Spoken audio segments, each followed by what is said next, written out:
नमस्ते बच्चों, कैसे हैं आप सब लोग। आपकी ऑनलाइन क्लासेस बहुत अच्छी तरह चल रही होगी और आप लोग बहुत ध्यान से पढ़ रहे होंगे। अच्छा, आज हम नया लेसन शुरू करेंगे बच्चों। पाठ का नाम है बेटी के नाम पत्र। बेटी के नाम पत्र क्या खास है, आप सब लोग सोच रहे होंगे, है ना। हमारे पंडित जवाहरलाल नेहरू ने अपनी बेटी, कौन है उनकी बेटी, हाँ, इंदिरा गांधी को पत्र लिखा था। वो पत्र इंदिरा गांधी के जन्मदिन पर लिखा था। आपको मालूम है जवाहरलाल नेहरू कहाँ से लिखे। एक बार अपने पाठ्य पुस्तक देखिए बच्चों। जो भी पत्र लिखते हैं वो स्थान भी वहाँ लिखते हैं और दिनांक भी लिखते हैं। आप वो स्थान देखेंगे तो पता चल जाएगा कि कहाँ से लिखे। हाँ, नैनी जेल से पत्र लिखे। नैनी जेल से इंदिरा गांधी के जन्मदिन पर जवाहरलाल नेहरू अपनी बेटी की जन्मदिन पर उपहार के तौर पर वो पत्र भेजे थे। అంటే ఇందిరాగాంధీ పుట్టినరోజున నైనీ జైల్ నుంచి జవహర్లాల్ నెహ్రూ తన కూతురికి గిఫ్ట్గా, ఉపహారం అంటే ఏంటి పిల్లలు, గిఫ్ట్, అవునా, గిఫ్ట్గా ఏం పంపించారు, ఒక ఉత్తరం పంపించారు. అదే మీ పాఠ్య పుస్తకంలో ఇప్పుడు ఉందన్నమాట. ముందుగా మనం లెసన్లోకి వెళ్ళే ముందు మీకు ఒక చిత్రం చూపిస్తాను పిల్లలు. అది చూసి దాని ప్రశ్నలకు జవాబు చెప్పిన తర్వాత మనం పాఠంలోకి వెళ్దాం, ఓకేనా। अब बोलिए बच्चों, पहला प्रश्न, चित्र में क्या दिखाई दे रहा है। कोई हड़बड़ी नहीं है बच्चों, आप ध्यान से चित्र को देखिए और मुझे बताइए कि चित्र में आपको क्या दिखाई दे रहा है। हाँ, चित्र में एक छात्र है। वो क्या कर रहा है देखिए। हाँ, वो बैठकर कुछ कागज़ पढ़ रहा है। कागज़ हो सकता है, पत्र हो सकता है, कुछ भी, वो बैठकर पढ़ रहा है ना। वो आपको छात्र कैसे लगा, क्योंकि उसके हाँ बगल में ही क्या है, पुस्तकों की हाँ थैली है ना। वो आपके जो आप स्कूल को ले जा रहे हैं उसी तरह दिखाई दे रहा है ना। हाँ, तो वो छात्र लग रहा है ना। ठीक है, चित्र में एक छात्र है, वो बैठकर कुछ पढ़ रहा है। మనకి ఈ చిత్రంలో ఒక పిల్లవాడు కనిపిస్తున్నాడు, ఒక విద్యార్థి కనిపిస్తున్నాడు. ఆ విద్యార్థి కూర్చొని ఒక పేపర్ కానీ ఒక కాగితం మీద ఏదో రాసి ఉంది, అది చదువుతున్నాడు, అవునా. ఆ పిల్లవాడు విద్యార్థి కానీ ఛాత్ర అని కానీ స్టూడెంట్ అని కానీ మీకు ఎలా తెలుస్తుంది. ఆ పిల్లవాడి పక్కన బ్యాగ్ ఉంది, సేమ్ మీరు స్కూల్కి తీసుకొని వెళ్తారు కదా, అలాగే ఉంది. ఇప్పుడు నా రెండో క్వశ్చన్ చూడండి.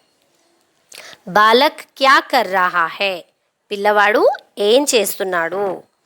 क्या कर रहा है बच्चों, हाँ, बालक बैठकर अपने नाम पर आए किसी పత్ర को ధ్యాన్ से पढ़ रहा है. అతనికి సంబంధించింది ఏదో ఉత్తరం వచ్చిందో లేకపోతే ఏదన్నా పేపరో ఏదో తీసుకొని ధ్యానంగా చాలా ఇంట్రెస్టింగ్గా చదువుతున్నాడు, అవునా. చాలా ఆ అబ్బాయిని చూస్తుంటేనే మీకు అనిపిస్తుందా, బహుత్ క్యూరియాసిటీ అంటే ఏంటి, ఏముందో అని తొందరగా తెలుసుకోవాలనే ఇంట్రెస్ట్తో ఆ పిల్లవాడు చదువుతున్నాడు, అవునా. మీకు అర్థమవుతుంది కదా, చిత్రం చూస్తే చూడండి, ఒక చిత్రంలో ఎన్ని ఉంటాయో. समझ में आया बच्चों।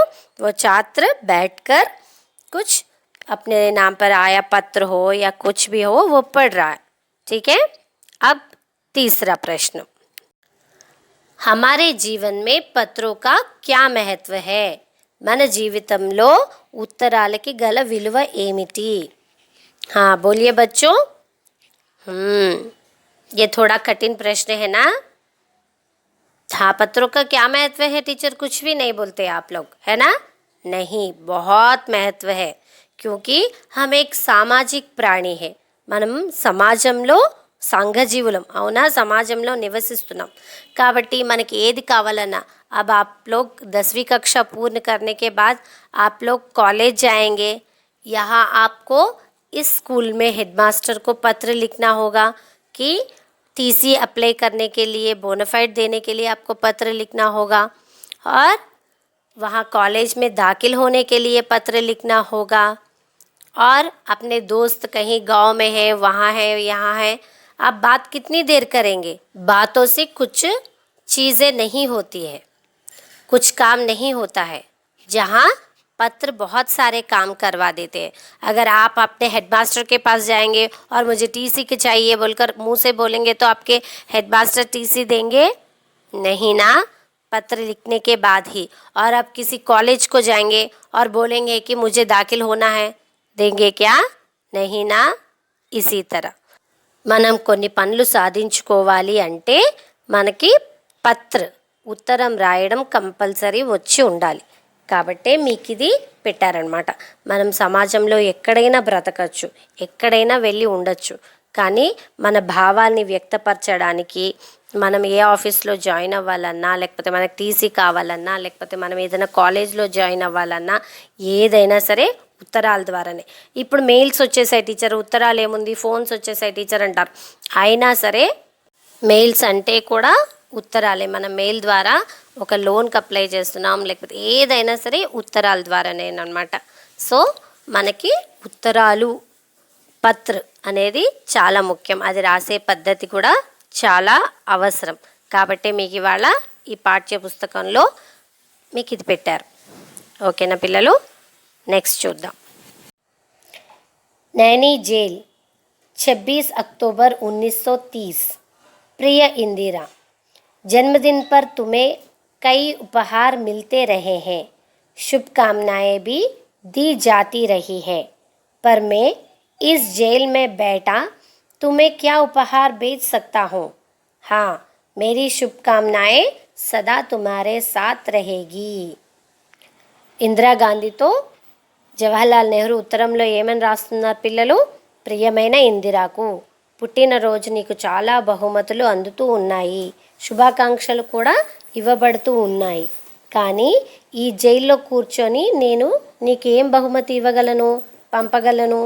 అవును, నా శుభాశీస్సులు మాత్రం ఎప్పుడూ నీతోనే ఉంటాయి అని జవహర్లాల్ నెహ్రూ ఎవరితో అంటున్నారు? ఇందిరాగాంధీతో అంటున్నారు. అవునా? ఇంగ్లీష్ మీడియం స్టూడెంట్స్ కొంచెం ఇంగ్లీష్లో వినాలనుకుంటున్నారు నాన్న, అందుకే ఇప్పటి నుంచి నేను కొంచెం ఇంగ్లీష్లో కూడా చెప్తాను. చూడండి. My dear Indira, you have been receiving presents and blessings on your birthday. What kind of present can I send you from here? నేను ఇక్కడి నుంచి ఏమి ప్రజెంటేషన్ పంపించగలను? But my well wishes are always with you. కానీ నా well wishes ఎప్పుడు కూడా నీతోనే ఉన్నాయి అంటున్నారు. क्या तुम्हें याद है कि जून ऑफ आर्क की कहानी तुम्हें कितनी अच्छी लगी थी? तुम स्वयं भी तो उसी की तरह बनना चाहती थी, पर साधारण पुरुष तथा स्त्रियां इतने साहसी नहीं होती. वे तो अपने प्रतिदिन के कामों, बाल बच्चों तथा घर की चिंताओं में ही फंसी रहती है, परंतु एक समय ऐसा आ जाता है कि किसी महान उद्देश्य की पूर्ति के लिए सभी लोगों में आसीन उत्साह बढ़ जाता है. साधारण पुरुष वीर बन जाते हैं और स्त्रियां वीरांगनाएं. देखिए बच्चों, जवाहरलाल नेहरू क्या कह रहे हैं? నీకు గుర్తుందా? జాన్ ఆఫ్ ఆర్క్ కథ నీకు ఎంత బాగా నచ్చేదో, నీవు కూడా స్వయంగా అలా ఉండాలని కోరుకునేదానివి. కానీ సాధారణ పురుషులు, స్త్రీలు అంత సాహసవంతులుగా ఉండరు. వారి రోజువారి పనులు, పిల్లలు, ఇంటి సమస్యలతో చిక్కుకొని ఉంటారు. కానీ ఏదైనా గొప్ప ఆశయాన్ని పూర్తి చేయడానికి కానివ్వండి, సాధించడానికి కానివ్వండి, ప్రజలందరూ అమిత ఉత్సాహం నిండిపోతుంది. సాధారణ పురుషులు వీరులుగా, స్త్రీలు వీర నాయకురాలిగా మారుతారు అని చెప్పేసి అంటున్నాడు అనమాట. అంటే ఇక్కడ జాన్ ఆఫ్ ఆర్క్ అనే ఏదైతే పుస్తకం ఉందో, ఏదైతే స్టోరీ ఉందో, అందులో ఒక వీర నారి గురించి ఉందన్నమాట. Okay children, let me explain you in English also. You know how fascinated you were when you first read the story Joan of Arc, and how your ambition was to be something like that of her. Ordinary people are not usually heroic. They think of their children and household needs. But a time comes when all people become interested in great cause. Ordinary people will become heroes with the help of history.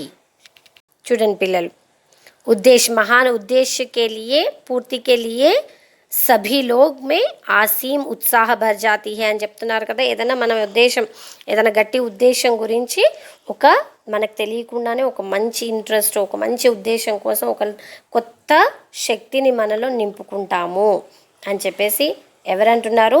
ఇందిరాగాంధీతో Nehru గారు ఉత్తరంలో చెప్తున్నారు.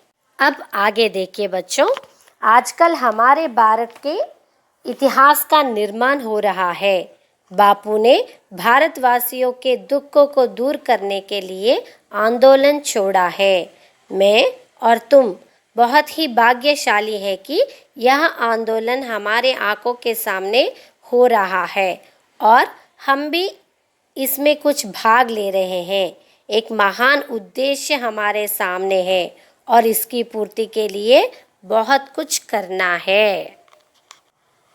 ప్రస్తుతం మన భారత చరిత్ర నిర్మాణం జరుగుతూ ఉంది. బాపూజీ భారతవాసుల దుఃఖాన్ని దూరం చేయడానికి ఆందోళన మొదలుపెట్టారు. ఈ ఆందోళన మన కళ్ళ ముందు జరుగుతూ ఉండడం, మనం కూడా ఇందులో పాల్గొనడం ఎంతో అదృష్టం.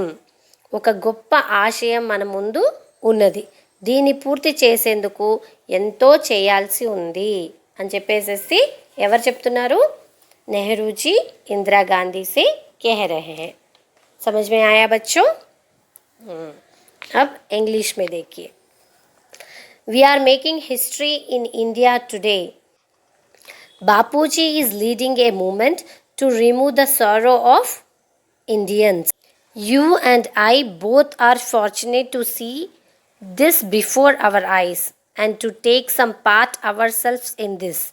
There is a great cause ahead of us. We have to do a lot to achieve it. इस तरह नेहरू जी बहुत भाग्यशाली समझ रहे हैं अपने आप को, क्योंकि वो स्वतंत्रता आंदोलन में बापूजी के साथ भाग ले रहे हैं और इंदिरा गांधी भी उनके सामने हो रहे आंदोलन को देख रही है. इस तरह समझ में आया ना बच्चों? ठीक है, अब हम लोग शब्दार्थ सीखेंगे बच्चों. देखिए, उपहार, भेंट, कानुका, गिफ्ट, शुभकामनाएं, बधाई, शुभाकांक्षलु, बेस्ट विशेस, इतिहास, इतिवृत्त, चरित्र, हिस्ट्री, आंदोलन, हलचल, उद्यमम, मूवमेंट, उद्देश्य, ध्येय, उद्देश्यम, पर्पस. आशा करती हूँ पाठ समझ में आ गया है बच्चों. अब आपके बाकी का पाठ दूसरे भाग में देखिए बच्चों. देखिए और समझ लीजिए. एक बात कहना चाहती हूँ बच्चों, इंदिरा गांधी जी का बचपन का नाम इंदिरा प्रियदर्शनी है. उनके शादी के बाद ही उनका नाम इंदिरा गांधी हुआ है. तो आप लोगों को इंदिरा गांधी नाम ही सुपरिचित है, इसीलिए हमने यहाँ पर इंदिरा गांधी बोलकर कहा है, इंदिरा प्रियदर्शनी. ठीक है बच्चों, अगले क्लास में मिलेंगे. धन्यवाद.